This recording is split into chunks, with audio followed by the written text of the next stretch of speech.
दोस्तों, जब भी दुबई का नाम आता है तो हमारे दिमाग में बुर्ज खलीफा जैसी गगनचुंबी इमारतें, आलीशान मल्टी स्टोर्स, बड़े बड़े मॉल्स और बेहतरीन सड़कों पर दौड़ती चमचमाती कारों की तस्वीर नाचने लगती है। दुनिया के सबसे खूबसूरत शहरों में से एक माना जाने वाला दुबई वैसे तो क्षेत्रफल के मामले में भारत के मुंबई से 9 गुना छोटा है, लेकिन यह कामयाबी की सीढ़ियां लगातार चढ़ता जा रहा है। आज इस शहर में महंगे से महंगा और अच्छे से अच्छा ब्रांड मौजूद है। दुबई की सक्सेस के पीछे ज्यादातर लोगों का मानना है कि उसके पास तेल के कुएं हैं, लेकिन दोस्तों हम आपको बता दें कि दुबई की इस लग्जूरियस लाइफ के पीछे तेल नहीं है। यहाँ कुल जीडीपी में तेल का तो सिर्फ 1% हिस्सा ही शामिल है। ऐसे में सवाल खड़ा होता है कि फिर इसकी सक्सेस का राज क्या है। कभी रेत के टीलों में दबा हुआ ये शहर आज दुनिया की सबसे शानदार और ऊंची ऊंची बिल्डिंगों का शहर कैसे बन गया है। आखिर दुबई की कहानी कैसे बदली और वो दुनिया का बिजनेस हब बन गया। आज के इस वीडियो में हम इस बारे में ही जानेंगे, तो आप हमारे साथ वीडियो के अंत तक बने रहिएगा। दोस्तों, दुबई में तेल की कहानी शुरू होने से पहले वो रेगिस्तान की बंजर जमीन थी। कुछ ऐसा ही पूरे मिडिल ईस्ट में रहा था। यहाँ रेत के ढेर के अलावा कुछ नहीं दिखाई देता था, लेकिन फिर 60 के दशक में तेल की खोज की गई और उसे निकालने का काम शुरू हुआ। उसके बाद तुम पूरे मिडिल ईस्ट की कहानी ही बदल गई। लेकिन यहाँ उनकी सक्सेस के पीछे तेल ही कारण नहीं था। लेकिन दोस्तों, एक तेल ही किसी देश की सक्सेस का कारण नहीं बन सकता है, क्योंकि अगर ऐसा होता तो वेनेजुएला, जिसके पास 3 लाख करोड़ बैरल कच्चा तेल है, आज वो सबसे ज्यादा सक्सेसफुल देश होता। लेकिन वहां की कंडीशन तो बहुत अलग है। यहाँ की जनता के पास तो खाने के भी लाले हैं और इसके लिए वो सड़कों पर दंगे तक कर देते हैं।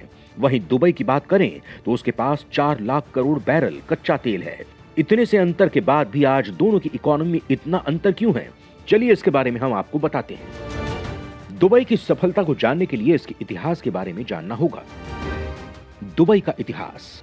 दोस्तों, दुबई का इतिहास करीब 3000 साल पुराना है, लेकिन इतिहासकारों का कहना है कि दुबई शहर को 1833 में बसाया गया था और इसे बसाने वाली जनजाति थी यास। इस जनजाति के 800 सदस्यों ने इस शहर को बसाया था। माना जाता है कि इलाका एक समय मोतियों और फिशिंग का केंद्र बन गया था। आज भी लोग इस शहर के फलने फूलने का श्रेय दुबई के प्रवासी कामगारों को देते हैं। दोस्तों, दुबई संयुक्त अरब अमीरात के फारस की खाड़ी में मौजूद है और इसके दक्षिण में आबू धाबी है और उत्तर में शारजहां शहर स्थित है। इसके साथ ही दुबई यूएई का एक शहर है। आपको यहाँ बता दें कि अमीरात का मतलब एक तरह से स्टेट होता है, तो वहीं यूएई में 7 स्टेट हैं, जिसमें दुबई भी शामिल है। दोस्तों, यूएई का गठन दिसंबर 1971 में हुआ था। तब इसके 6 ही स्टेट्स थे, जिसमें अबू धाबी, शारजाह, दुबई, अल कुवैन, अजमान, फुजईरहा का नाम शामिल था। फिर फरवरी 1972 को रस अल खेमा इसमें शामिल हुआ। दोस्तों, दुबई के विकास की बात करें तो आज से 50 साल पहले तक सिर्फ धूल उड़ती नजर आती थी। आज भले ही इस शहर में गगनचुंबी इमारतों की कोई कमी नहीं है, लेकिन एक समय ऐसा भी था जब यहाँ दूर दूर तक 1 या 2 मंजिला मकान दिखाई देते थे। दुबई 1 दिसंबर 1971 को ब्रिटेन से आजाद हुआ। इसके बाद अगले ही दिन यानी 2 दिसंबर को 6 राज्यों ने एक संघीय गठबंधन बना लिया था। दोस्तों, पहले दुबई के लोग मोतियों का व्यापार करते थे, लेकिन जब जापानियों ने आर्टिफिशियल मोती बनाना शुरू किया, तब अमीराती मोतियों की मांग कम होने लगी और फिर यहाँ से मोतियों का व्यापार लगभग समाप्त हो गया। फिर यहाँ 1966 में तेल की खोज हुई, तो उसके बाद यहाँ के लोगों ने मोतियों का कारोबार बिल्कुल ही बंद कर दिया। 1971 में अंग्रेजों से आजादी पाने के बाद यहाँ तेल का उत्पादन अचानक बढ़ गया। इस तेल की वजह से यहाँ की अर्थव्यवस्था को बल मिला और देखते ही देखते दुबई व्यापार का केंद्र बन गया। वैसे इसका सारा क्रेडिट शेख मोहम्मद बिन राशिद अल मखतूम को जाता है। वो काफी आगे की सोचते थे और उन्होंने अपने सपनों के दुबई को हकीकत में बनाने के लिए अपनी पूरी ताकत झोंक दी। शेख रशीद जानते थे कि तेल से दुबई का विकास नहीं हो सकता है, इसीलिए उन्होंने तेल से होने वाली कमाई दूसरी तरफ लगानी शुरू कर दी। शेख रशीद को ये अच्छे से मालूम हो गया कि दुबई की लोकेशन उसके लिए सबसे बड़ा प्लस पॉइंट हो सकती है, क्योंकि ये Arabian gulf, Indian subcontinent, central Asia, Europe, Africa से ज्यादा दूरी पर नहीं है। वो यहाँ से होने वाले व्यापार के रास्ते के बीच में बसते थे। इसीलिए यहाँ जबल अली पोर्ट को 70 के दशक में डेवलप किया गया, जिसके बाद दुबई के पोर्ट को तेल के साथ साथ दूसरी चीजों के एक्सपोर्ट के लिए भी यूज किया जाने लगा। उसके बाद यहाँ दुनिया के बड़े बड़े जहाज रुकते, जिसके लिए दुबई ने सारी सुविधाएं देना शुरू कर दी। इसके लिए दुबई ने कूलिंग सर्विस और एडवांस स्टोरेज फैसिलिटी भी दी। इससे दुबई की कमाई होने लगी। आज दुनिया की पूरी मैरीटाइम इंडस्ट्री उनकी जीडीपी में 11 से 12% का हिस्सा रखती है।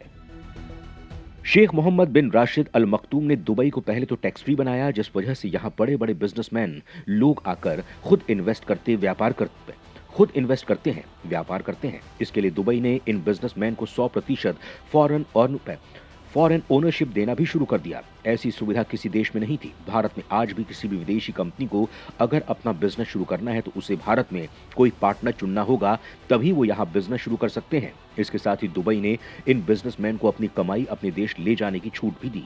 इसका फायदा ये हुआ कि दुनिया की 500 बड़ी कंपनी में से 140 ने यहीं पर अपना बिजनेस जमा लिया। आज यहाँ 1 लाख से ज्यादा कंपनी अपना काम ऑपरेट कर रही हैं। दोस्तों, आप सोच रहे होंगे कि टैक्स फ्री होने से दुबई को क्या फायदा हुआ, तो हम आपको बता दें कि जो सुविधा इन कंपनियों को यहाँ मिल रही है वो कहीं और नहीं है। ऐसे में ये दूसरे देश नहीं जाना चाहती हैं। इसके अलावा अगर दुबई टैक्स लगाती भी तो वो 2 से 4% ही है। दोस्तों, यहाँ के शेख रशीद ने एहसास कर लिया था कि उनके पास ज्यादा तेल नहीं है, इसीलिए तेल पर ही डिपेंडेंट रहना गलत होगा। तभी तो उन्होंने इसकी लोकेशन को अपनी कमाई का सबसे बड़ा जरिया बनाया। आज यही हालात हैं कि अगर उसका तेल बिका भी नहीं तो वो फिर भी अपनी इकोनॉमी को ग्रो कर सकता है। दोस्तों, साल 1988 से शेख रशीद ने दुबई के इंफ्रास्ट्रक्चर पर ध्यान देना शुरू कर दिया, लेकिन इसके साथ ही दुबई में बहुत ज्यादा बदलाव भी देखने को मिला। आज यहाँ बुर्ज खलीफा, दुबई मॉल और दुबई मेट्रो और बुर्ज अल अरब जैसी वर्ल्ड फेमस बिल्डिंग है। इसके साथ ही दुबई में एक पाम डिजाइन का आइलैंड बनाया गया है। ये पाम आइलैंड जो खजूर के पत्ते के डिजाइन आकार से बनाया गया है। इस लीफ डिजाइन के किनारे किनारे बहुत सी बिल्डिंग्स बनाई गई हैं और वहां के लोगों को बेचकर रेवेन्यू जनरेट किया। इसके अलावा दुबई में टूरिज्म को भी बढ़ाया गया। ये पिछले 2 दशकों से दुनिया की टॉप टूरिस्ट जगहों में से एक है। यहाँ ऐसा आइलैंड बनाया गया है जिसके अंदर बहुत सारे घर बनाए जा सके और उसको बेचकर अच्छी खासी रेवेन्यू जनरेट की, जिसको वो धीरे धीरे बढ़ाती गई और आज इस मुकाम पर है। यहाँ आज लाखों लोग घूमने के लिए आते जाते रहते हैं। इसके साथ ही यहाँ शानदार एयरपोर्ट, होटल के साथ वर्ल्ड क्लास इंफ्रास्ट्रक्चर किया गया। साथ ही अंडर वाटर ब्रिज और टेनिस खेलने के लिए अंडर वाटर कोर्ट भी बनाया गया है। इसके अलावा दुबई में दुनिया का सबसे बड़ा और लग्जरी 7 स्टार होटल भी है। इसके साथ ही दुबई में golf course, horse racing, fax जैसी सुविधाएं मौजूद हैं। आपको जानकर हैरानी होगी कि जहां रेगिस्तान में एक फूल या फिर पेड़ पौधे सही से उग नहीं सकते, उसी रेगिस्तान वाली जगह पर दुबई ने फूल और पेड़ पौधे उगा दिए हैं और दुनिया का सबसे बड़ा फूलों का बगीचा, जिसका नाम दुबई मिरेकल गार्डन रखा गया है, ये पूरी दुनिया में बहुत बड़ा टूरिस्ट स्पॉट बन गया है। ये वैलेंटाइन डे पर 2013 में लॉन्च किया गया था। दोस्तों, आज दुबई पर्यटन के मामले में दुनिया में सबसे टॉप पर है। साल 2019 में पूरी जीडीपी में लगभग 12% को योगदान दिया था। इसके कई कारण भी हैं। पहला तो यह है कि दुबई ने अपने यहाँ डेवलप किया इंफ्रास्ट्रक्चर। दूसरा, इसकी लोकेशन, ये भारत और चीन के पास स्थित है। साथ ही ये यूरोप, अफ्रीका, एशिया के पास मौजूद है। साथ ही इसकी tax free policy, business hub के कारण यहाँ लोग बहुत ज्यादा आकर्षित होते हैं। इसके अलावा यहाँ मॉडर्न इंफ्रास्ट्रक्चर, ट्रांसपोर्टेशन नेटवर्क के चलते भी लोग यहाँ आना पसंद करते हैं, जिससे दुबई को काफी ज्यादा रेवेन्यू मिलता है। यही वजह है कि आज ये छोटा सा शहर डेवलपमेंट के मामले में बहुत आगे है। दोस्तों, सिर्फ तेल पर डिपेंड नहीं रहकर दूसरे सेक्टर को अपना हथियार बनाकर दुबई ने साबित कर दिया है कि कैसे एक चीज के बदौलत ही डेवलपमेंट किया जा सकता है। उसने अपने तेल से होने वाली पूरी इनकम को पोर्ट, एयरपोर्ट, होटल और टूरिस्ट स्पॉट में लगा दिया और आज ये हालात हैं कि दुबई बड़े से बड़े देश की इकोनॉमी को मात दे रहा है। इतना ही नहीं, अगर ये तेल नहीं भी बेचेगा तो उसकी इकोनॉमी को सिर्फ 1% का ही नुकसान होगा। यही कारण है कि आज दुबई सऊदी अरब से आगे है।